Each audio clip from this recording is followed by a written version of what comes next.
Welcome to the 10th episode of Seen and Heard, the podcast from the Somerville Journal Scene. I'm reporter Eon Bailey, here with publisher and managing editor Brandon Roberts, and we're excited to get started. Eon, I get often asked, do we use ChatGPT? Do we use AI in the newsroom? And the short answer is yes. However, it's very limited and very specific, at least the way I use it. For example, you and I have discussed that often you write very long headlines and subheadlines. So I will take your article that you've written, your original article, put it in ChatGPT and ask it to give this a headline and subheadline for print. And it will generate, typically it's very close to what you already have. At least the words are. So yeah, there's one way I use it. I'll use it to, because as editor, overseeing all the processes of two newspapers, because we also have the Berkeley. I don't only write a lot of stories, but I determine where they go, when they go. You and I discuss the angle we want to take with it, where it goes, how it goes in the paper, how it's played up, so to speak. So using ChatGPT for headlines and things like that is very advantageous. And if you copy and paste a transcript from a meeting, it's all about the prompt. If you tell ChatGPT the following transcript is from the whatever day Somerville Town Council meeting, then you can attach the agenda to the meeting, paste the transcript in there, and tell it to summarize the transcript and include direct quotes. It will break it down and include the quotes with who said it. You have to, of course, have to tell it who said it. So you can do that, but you still have we still have to write the story. If ChatGPT writes a story, you can tell. It doesn't. It's not a human. It doesn't sound human. So, but I use it a lot of times to transcribe meetings. I rarely ever ask you for a quote because sometimes it just doesn't know what's going on. But either way, so I'll use it for that. And then recently, I downloaded our e-edition and uploaded it into ChatGPT and asked it to critique the paper. And this is the first time you have seen this critique. So it listed the strengths, and one of them was strong community focus. Said this issue does an excellent job of highlighting community achievements and events. ChatGPT will also not lie to you. So these are, you have to, I guess you have to figure that it's being honest with you. Yeah. So tell me what sticks out to you under the strengths with the community focus. Tell me about it. Your story about James Muscat is in there. Is one of them. Yeah. First, I'd like to interject and say that sometimes ChatGPT does lie. Well, maybe not ChatGPT, but I've used Google Gemini, which is a similar program, and I have had it make stuff up before. I'll go into, it'll give me a fact, and I'll go into a transcript and be like, this is not correct. So it can get confused, but I think you're right that it works to... It's not going to sugarcoat anything. Yeah, it'll give you... It gave us a list of areas for improvement that I think is pretty solid, so I agree with you there. In terms of the community focus, I am really happy that this was listed as one of our strengths because I completely agree. I enjoyed working on the Dr. Muscat story. In a larger publication, somebody's retirement might not make the news. But here at the Journal Scene, we know the impact of a good medical professional in the community, especially with the longevity that Dr. Muscat's career had.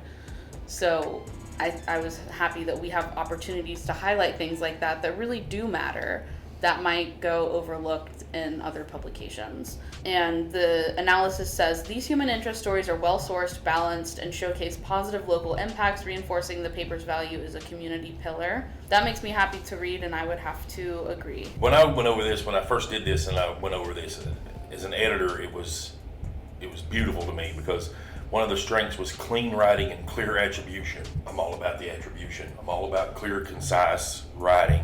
As any editor should, as any journalist should, so is Eon. So, you don't have to be an editor to want things to sound well and for credit be given to who or what credit needs to be given to. Another one was the layout and headlines strength. The front page offers a variety with readable headlines and strong lead photos.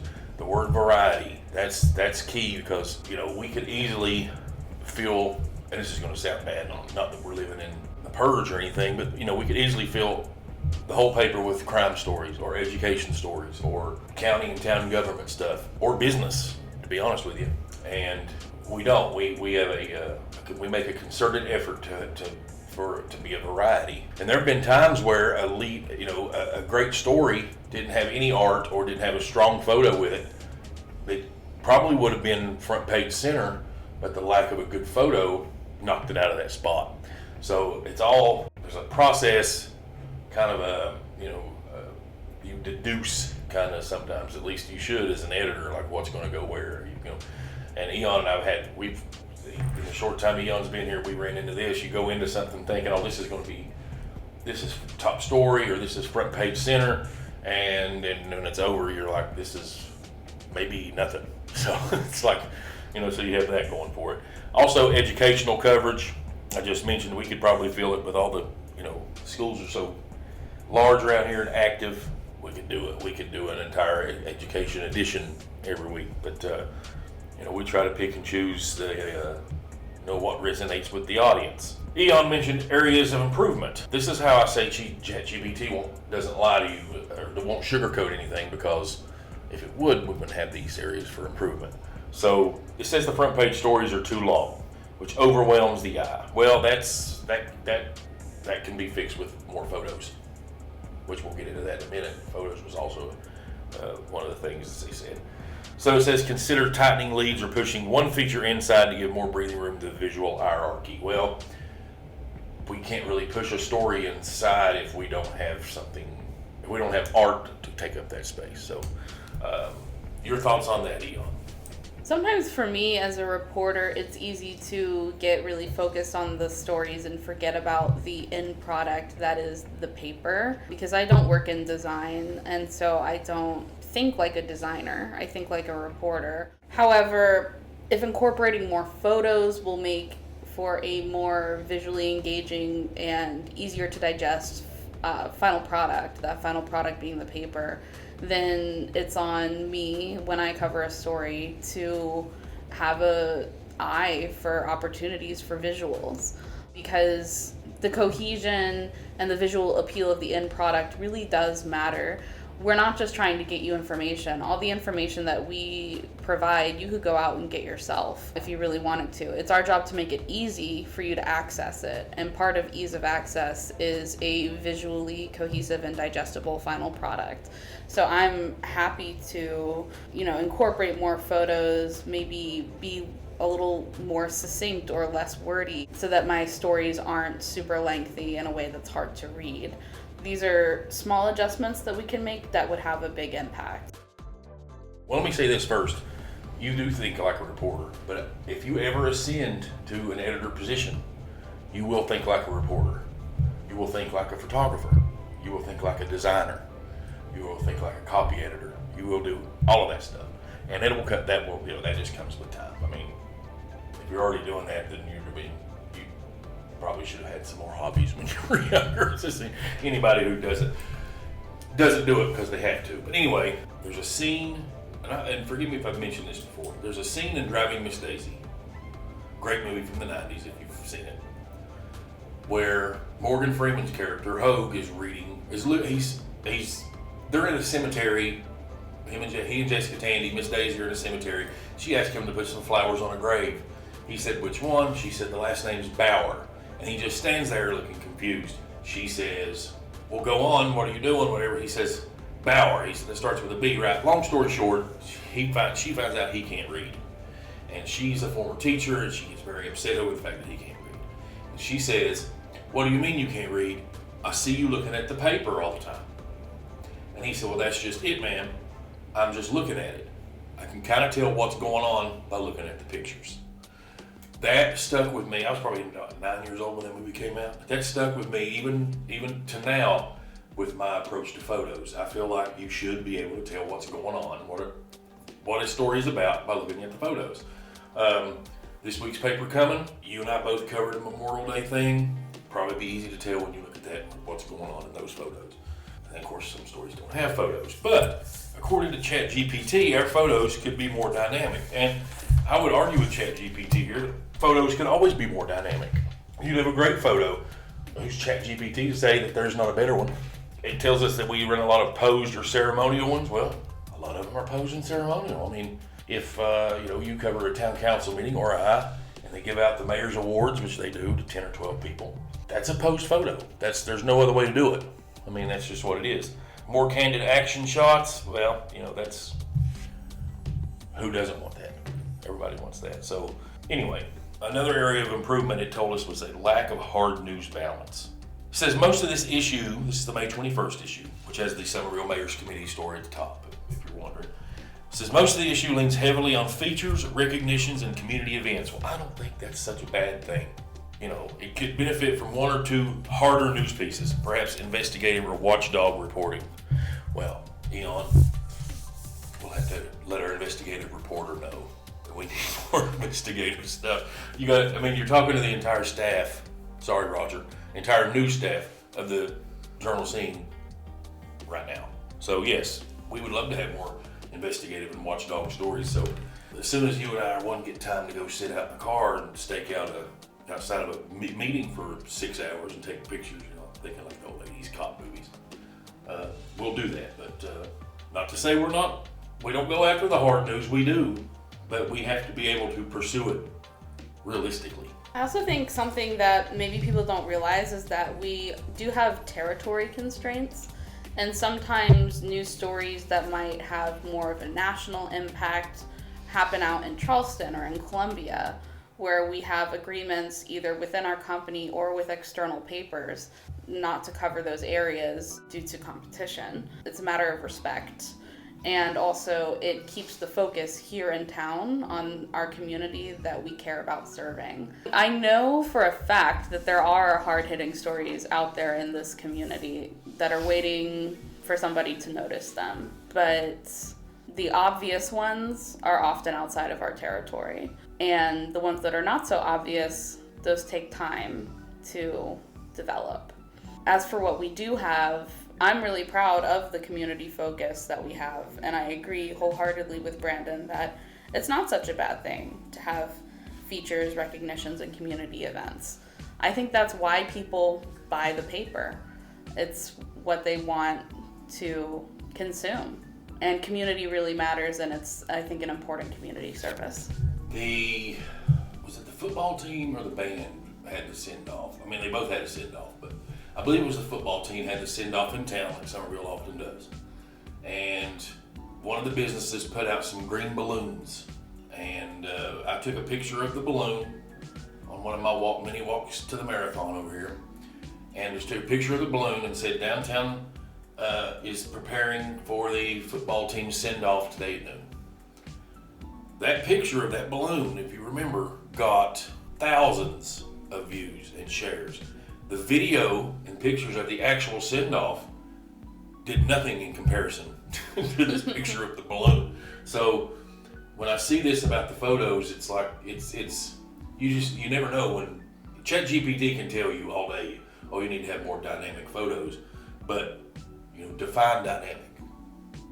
The picture of that balloon, to some people at least, was very dynamic. So, and we love, I love critiques. I love areas of improvement because, we got an overall score of 8.5 out of 10. So, if we would have gotten a 10 out of 10, I'd know that ChatGPT is lying to me. It's just there's no perfect. There's a perfect paper all around with design, coverage, and photos and all that stuff. I would love to see it. So anyway, now the publisher side of me looks at this other area for improvement. Advertisements crowd certain pages. Well, that's a problem. That's a problem I'm okay with having, to be honest with you, because we are a business. We are revenue based. We have to make money. We make those by selling advertisements, and I wish every page was crowded with advertisements. And the ads are not just a benefit to us so that we can sustain our paper, but these are often local businesses that are getting more eyeballs on what they do and their products and services. So It's really a benefit to all, and please buy our ads. You know, the ads in a community paper are pretty much, they're news too. I mean, they're telling you something. They're having an event, they're thanking someone, they're having a sale going on, they opening a new location or closing their business. I mean, it's all worthy of reading, if you ask me. So, ChatGPT says, noteworthy journalism, the best of prep sports story that was on the front page last week, captures the essence of local high school athletics and adds emotional resonance with quotes and superlatives. I talked about it already. We love our prep sports event. We realize how important prep sports is to a community like this, and it just is. And it's it's the backbone. A lot of people say the opinion page is the backbone of any paper, and it probably maybe half the backbone, but the sports pages are they're just essential. When you think of community newspaper, to me you think of high school sports or even middle school sports, just sports in general. A story about hurricane season. I had bad weather the past few days, but anyway, ChatGPT called it noteworthy, said it was timely and vital hurricane preparedness reporting, bolstered by the Governor McMaster's comments, who was in Charleston that day with Charleston, Berkeley, and Dorchester officials talking about, be prepared. Talked a lot about Helene. I guess he insinuated that had some people been better prepared, maybe Helene wouldn't have been so destructive. And then the third noteworthy piece that ChatGPT mentioned was Satterfield named ED2's Teacher of the Year. No brainer there. That's a huge deal. And there's so many teachers too. But it says it's a model of uplifting journalism that's detailed and celebratory. And even he didn't mention it, but the photos for that were accompanying photos for that were incredible. So anyway, the overall assessment, the strengths, it says the journal scene demonstrates the strengths of a well-run community newspaper. It informs, celebrates, and connects its readership. With some refinements in visual hierarchy, balance of content, and photographic diversity, it could further elevate its already solid standard of local journalism. I told Hunter Jackson last week, we were discussing an event that's coming up, and he said, thank you for all you do for the events and stuff in town. And I said, well, I like to look at the paper as a community partner. It's not something you just go to or something, hey, let's see if we can get something in the paper. I think we're a partner in a lot of this stuff. And I think Eon probably would agree that since you started, you realized too that how it's kind of just expected a lot of times that we are there, that we preview it, that we cover it, that we're just involved. It's just, and that's exactly where we want to be. I don't want the paper to be an afterthought or, we need to remind the paper. I want us to be in lockstep with these people. And I think you may agree that, or you should agree that that's, I think where we've gotten. I think sometimes when we think of objectivity, we think about being sort of removed from a story, but I don't feel removed from the stories that I cover because I very much feel like a part of the community just as a person. I'll go out on stories and I recognize a lot of folks. I've gotten to know a lot of folks during my short time here, even who are now familiar faces when I'm out covering events. When I went to the coroner's office groundbreaking, my cousin was there with the sheriff's department in his uniform, gave him a big hug. And it's like, I'm not at all removed from the community. I'm very much a participating member, and we can still adhere to objectivity by making sure when we are actually writing a story, it's about the facts and the facts alone.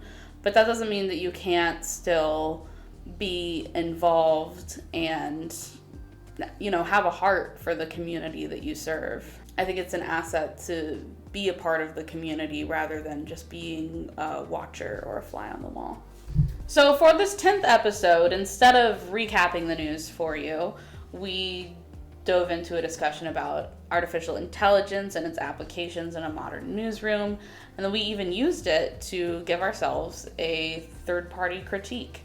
And I enjoyed this little exercise, and I'd like to do more things of that nature on this podcast in the future. Not just recapping the news, but really having important discussions, opportunities for self-reflection, and finding innovative ways to present the podcast. So expect some more diversity and content in future episodes. And thank you for tuning in. The next podcast will be out next week. Reporting from the Somerville Journal scene, I am reporter Eon Bailey, also alongside publisher and managing editor Brendan Roberts. This has been Seen and Heard. Have a great week.